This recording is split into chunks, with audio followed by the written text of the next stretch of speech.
రాష్ట్రంలో కాంగ్రెస్ పార్టీ అధికారంలోకి వచ్చిన తర్వాత ముఖ్యమంత్రిగా రేవంత్ రెడ్డి గారు 1 ఇయర్లో సక్సెస్ఫుల్ సీఎంగా చూడాల్సిన అవసరం ఉందా? ఉత్సవాలు రాష్ట్ర ప్రభుత్వం నిర్వహిస్తూ ఉంది. అది ఆ ఉత్సవాలు సబబేనా? ఉత్సవాలు చేసే అర్హత లేదు అనేది బీఆర్ఎస్ వాళ్ళ విమర్శ. ఇప్పుడు ఒకటి ఏంటంటే 6 హామీలు అన్నమాట ప్రకంగా డెఫినెట్గా చేస్తాం. మాకున్న 5 ఏళ్ల అయితే 2 లక్షల రుణమాఫీ అనేది ఒకటి అయ్యింది, పక్కా అయ్యింది. తర్వాత రేషన్ కార్డులు కూడా అవుతున్నాయి ఇప్పుడు. అట్లాగే కులగణన కూడా జరుగుతూ ఉంది. అది కూడా పక్కడబందిగా జరుగుతుంది. అండ్ వాళ్ళ సంబంధించినంత నిజమైన పేదలు ఎవరు గుర్తించి నిజంగా ఎవరికి ఇల్లు రాలేదు వాళ్ళకందరూ కూడా ఇల్లు స్వయంగా మేమే అన్ని డాటా తీసుకొని డెఫినెట్గా ఇస్తాం. లేట్ అయినా పర్వాలేదు, నిజమైన అర్హులు ఎవరు ఉన్నారో వాళ్ళకి ఇవ్వడం జరుగుతుంది.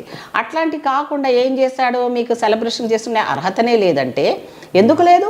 మేము అధికారంలో వచ్చాము, మీరు ఎవరైతే 2 సార్లు గెలిపించినా ఆ జనాలే ఈ కాంగ్రెస్ పార్టీని గెలిపించారు కదా, మరి వైనాడు మాకెందుకు అర్హత లేదంటారు? అదే అర్హత మాకు. సో ముఖ్యమంత్రి గారు ఏం చేస్తాడా అన్నట్టు అక్కడ వ్యక్తి కాదు మనకు కావాల్సింది. ఈ వ్యవస్థను ఒక కంట్రోల్ చేసే ఒక శక్తిలాగా ఎవరన్నా ఉండాలి. ఇప్పుడు మామూలుగా అయితే సాత్వికంగా చెప్తే సామవేద దండోపాయాలు 4 రకాలుగా మంచి చెప్తే వాడు వింటాడా? ఇప్పుడు వాళ్ళకు తగ్గట్టుగా టకాఫర్గా ఆ రకంగా ఇచ్చి లీడర్షిప్లో ఉండి రేవంత్ రెడ్డి గారు వచ్చారు. అప్పుడు కూడా చాలామంది ఆయన నాయకత్వాన్ని అధ్యక్షుడు కానివ్వకుండా ఉండడము, సీనియర్లు సహకరించలేదని ఎన్నో అయినా కూడా పాపం అన్ని రకాల ఇబ్బందులు తట్టుకొని అధిష్టానాన్ని కూడా ఒప్పించుకొని సీనియర్లను కూడా కలుపుకొని చక్కగా ఇప్పుడు ఒక గుడ్ మెసేజ్ అయితే ఇస్తున్నాడు. ఎవరిని కాదనట్లేదు. ఒక ముఖ్యమంత్రిలాగా ఎప్పుడు ఈగో లేదు. ఆయన వెళ్ళినా ఎప్పుడు పక్కన బట్టెన్నని కానీ తర్వాత ఉత్తమ్ కుమార్ రెడ్డిని కానీ సీనియర్స్ని చాలామందిని వాళ్ళ యొక్క లెవెల్లో వాళ్ళ అనుభవాలను వాళ్ళని తీసుకొని వాళ్ళని టచ్ చేసి చేస్తున్నాడు. అంటే ముఖ్యమంత్రి పోటీ పడ్డ వాళ్ళతో సమన్వయంతో ఉన్నాడా? మరి కారా?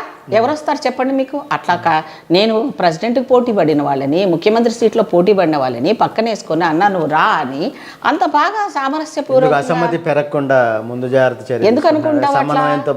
ఎందుకు అనుకుంటావు అట్లా? వాళ్ళు ఏమైనా బయట పార్టీ వాళ్ళ? మా పార్టీ వాళ్ళే కదా. మాకే అన్నదం ఇంటర్నల్గా మా ప్రాబ్లమ్స్ ఏమైనా మేము సాల్వ్ చేసుకుంటున్నాం కదా.